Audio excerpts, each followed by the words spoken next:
মিষ্টি কুমড়োর বিচিটা আমি কাটিয়ে বাকরি আজকে থেকে মিষ্টি কুমড়োর যে বীজটা আছে ভিতরে আজকে থেকে আর বিচিটা ফেলাইবে না। এটা সুন্দর করে দইয়া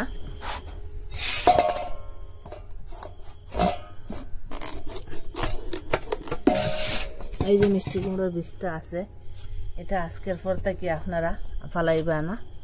এটা খুব সুন্দর একটা রেসিপি বানানো যায়। আমি ওরকম হাত দিয়ে সব উঠাইলাম।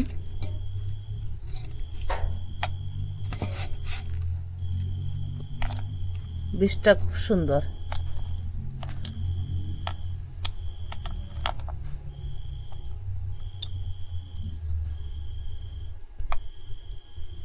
ওরকম আমি পরিষ্কার করে করিয়া বীজটা একটা মিষ্টি কুমড়োর থেকে অতটুক বেশি বাড়িয়েছে। এটা এখন আমি ওরকম পরিষ্কার করিয়া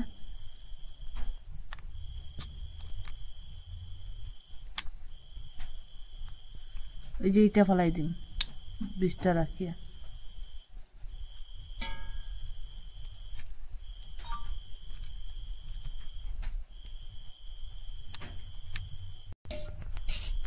একটা গামলার মধ্যে জল লইলাম আর বীজটা ওরকম জল লইলাম জলের মধ্যে এখন দইয়া উঠাইলাম।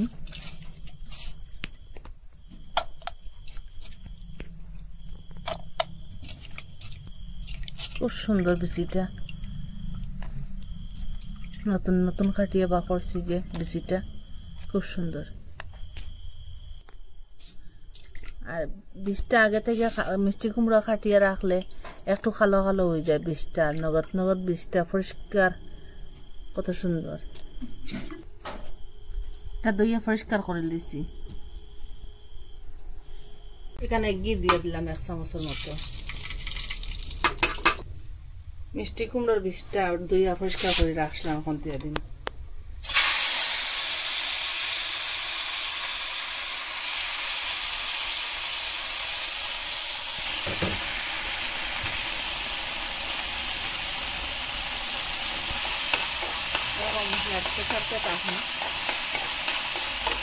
আগুনটা লোতে রাখলাম মিডিয়াম লো।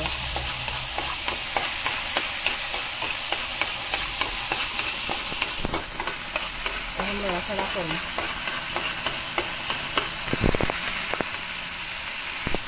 এখানে লবণ দিয়ে দিলাম স্বাদ মতো।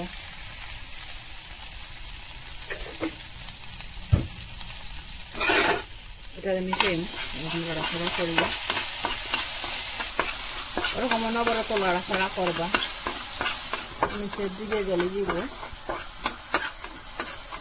এখানে আরো একটু ঘি দিয়ে দিলাম। ওরকম মিলাইলাম ঘিটা দিয়ে সবটার সাথে। আর একটু সামান্য বাদাম দিয়ে দিলাম। এটা লড়াচড়া করে মিশাই আগুনটা মিডিয়াম রাখিয়া বাজিবা ওরকম লড়াচড়া করিয়া অনবরত।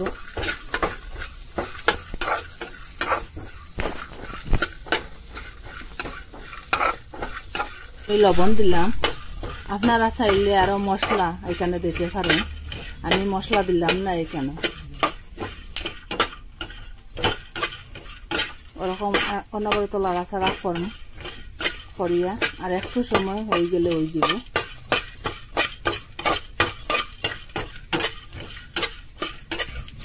গ্যাসটা অফ করে দিলে কারণ এটা প্যানটা গরম রয়েছে তাহলে অনবরত লড়াচড়া করব না জ্বলে যাব। লড়াচড়া বন্ধ করলে গ্যাসটা অফ করে দিলেছি। ওরকম একদিন বানাইয়া খাইবা। মিষ্টি কুমড়োর বীজটা ফেলাইবা না আপনারা। যেবার পাইবা মিষ্টি কুমড়োর বীজটা ওইবার বানাইয়া খাইবা ইচ্ছা করব। আপনারা কই থাকি দেখরা কমেন্টের মধ্যে নিশ্চয় জানাইবা। লাইক শেয়ার করবা চ্যানেলটা সাবস্ক্রাইব করবা। আপনারা কাছে অনুরোধটা রইল। আজকের ভিডিও এখানে শেষ। নতুন একটা ভিডিও নিয়ে ফিরে আসবো বন্ধুরা।